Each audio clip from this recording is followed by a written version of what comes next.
Direction la prison. Mais avant de partir, il nous souhaite un bon appétit. Je t'aime. En chemin, ils croisent une voiture en excès de vitesse. Je suis à 150. Pour la rattraper, ils doivent appuyer sur l'accélérateur. Le conducteur prend des risques. Il dépasse pas par la droite en plus, là. Ah oui. Il conduit sans respecter le code de la route.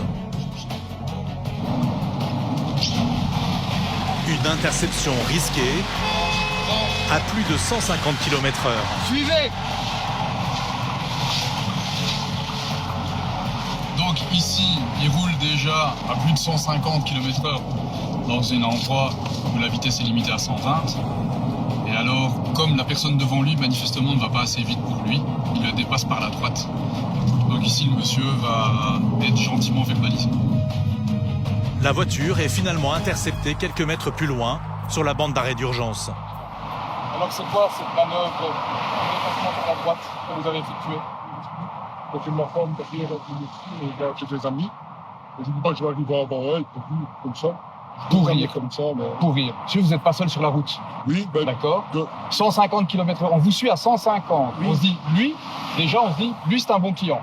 Oui, bien sûr. Ça c'est déjà une chose. Monsieur Antoine, Deuxièmement, quand je vous vois dépasser par la droite, je me dis c'est un très bon client. Je suppose que c'est votre fille à côté. Oui. Vous ne tenez pas à elle. Oui, très fort. Ah, mais ça n'a pas l'air. Si vous avez envie et vous allez vous cartonner dans un 44 tonnes, dans un SMIC qui ralentit parce qu'il y a un problème l'autre, faites-le tout seul. Vous laisserez malheureusement des orphelins derrière vous, mais faites-le tout seul.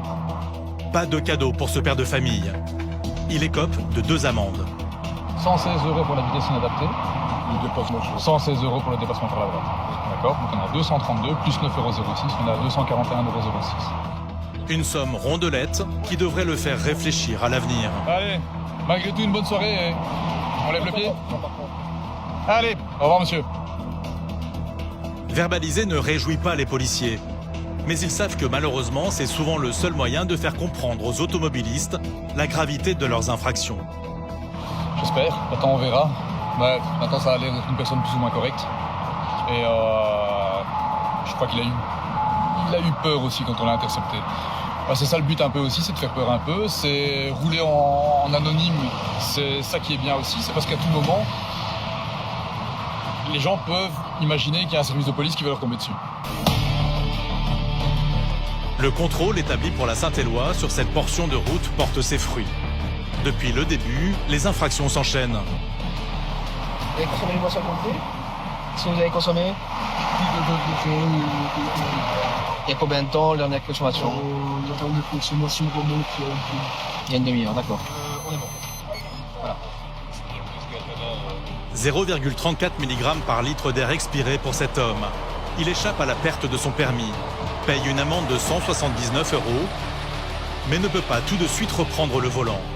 En France, il aurait perdu 6 points sur son permis et écopé d'une amende de 135 €. Donc ici, vous allez avoir une retenue de votre permis de conduire pour 3 heures. Donc on retient votre permis de conduire pendant 3 heures, vous ne pouvez pas conduire pendant 3 heures. N'importe quel véhicule. Donc même à vélo, même une trottinette, aucun véhicule. Ça va? Une sanction moindre pour cet automobiliste qui a bien profité de sa soirée. Moi, j'ai bu 3-4 verres de vin, 2 bières. Voilà, c'est de la Saint-Éloi. On était au restaurant avec les collègues. Ce chef d'entreprise a fait la fête avec ses collègues, comme beaucoup ce soir. Ils sont nombreux à être positifs à l'éthylotest, des petits taux qui restent contraventionnels. Oui, on n'a pas des gros tours. Les gens semblent commencer à comprendre que l'alcool et la conduite font mauvais ménage, quoi. Certains n'ont vraiment pas de chance. Ils dépassent de peu la limite autorisée de 0,22 mg. À partir du moment où vous dépassez cette limite de 2 verres, vous êtes au-delà des prescriptions légales. Hein. Là, ça a vraiment chipoté pour aller. Bah non, vous savez, c'est comme sur l'autoroute, la vitesse est de 120 et c'est pas 130, quoi, vous voyez. Si la plupart des automobilistes semblent plutôt responsables, Est-ce que vous avez consommé des boissons alcoolisées? Du tout. les policiers vont tout de même être confrontés à des inconscients. Cette mère de famille transporte son enfant sur le siège passager. Il mesure combien, votre enfant? Ah ouais, c'est ça. Yves, si ça regardait pour l'enfant qui est devant, là. Et dans ce genre de situation, les policiers ont un outil, une toise, pour vérifier la taille de l'enfant. Pour être à l'avant, il faut faire plus de 1,35 m. Ah ouais, non. Alors je vous explique, madame. 1,35 m, c'est ici. Tant que votre enfant n'est pas à cette taille-là, il doit être dans un rehausseur. Est-ce que vous en avez un? Oui. Où est-ce qu'il est? Voilà. Pourquoi vous ne faites pas usage Il immédiatement? sortait du McDo, il a voulu aller devant. Mais je pensais vraiment qu'il avait la taille en fait. Non. Donc je vais vous demander de mettre votre enfant dans son rehausseur adapté. Ok. Et moi, je vais procéder aux verbalisations. Ici, le garçon était à l'avant. Le dispositif était à l'arrière, donc elle a tout ce qu'il faut. Voilà. Malheureusement, la dame ne l'a pas fait. En cas d'accident, elle aurait regretté, je pense. Montant de l'amende, 183,06 €. Mais elle rechigne à payer. Elle fait preuve de mauvaise foi. Le fait que votre enfant ne soit pas attaché correctement, Ah si, attaché, il est attaché. non, il n'est pas dans le rehausseur adéquat. C'est ça l'infraction. Non, sa ceinture ne sert à rien dans ces cas-là. Moins d'1,35 m, rehausseur obligatoire. Je ne vais retenir que cette infraction-là. Donc vous recevrez une amende de 183,06 € par la poste. Je n'ai même pas assez pour manger. Faut pas faire d'infraction alors. Monsieur, Bonne journée, madame. Au revoir. manger normalement. Cette année, la Saint-Éloi semble aussi être la soirée des enfants. Après le garçonnet, encore plus surprenant, ce jeune papa a lui carrément installé son bébé à ses côtés. Et en le contrôlant, les policiers font une découverte encore plus stupéfiante. En fait, monsieur a une ordonnance de capture de 12 mois.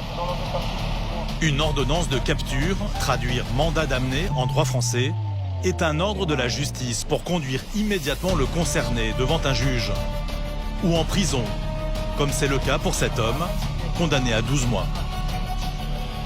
On va aller annoncer ça, monsieur. Vous avez une ordonnance de capture. Comment ça alors?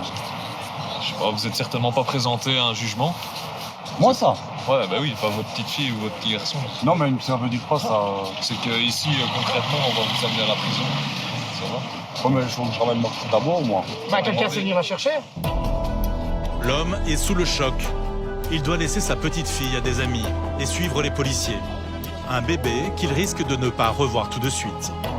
Vous avez déjà eu ça ou pas? Vous êtes toujours présenté au tribunal, quoi. Ah ouais bah j'ai jamais eu le tribunal. Jamais? Une fois de police. Ouais. Vous avez déjà été en cellule? Mon cachot, oui. Où ça? Ah Mons. Ah bah vous connaissez. Ouais un peu. J'avais déjà été une fois faire les empreintes là. C'était pourquoi? Avec le permis j'avais bu quoi. Ah ouais. Ouais, bien bu, quoi. Ouais. Fini la soirée de la Saint-Éloi, direction la prison. Mais avant de partir, il nous souhaite un bon appétit. Ah tu manges tes mots.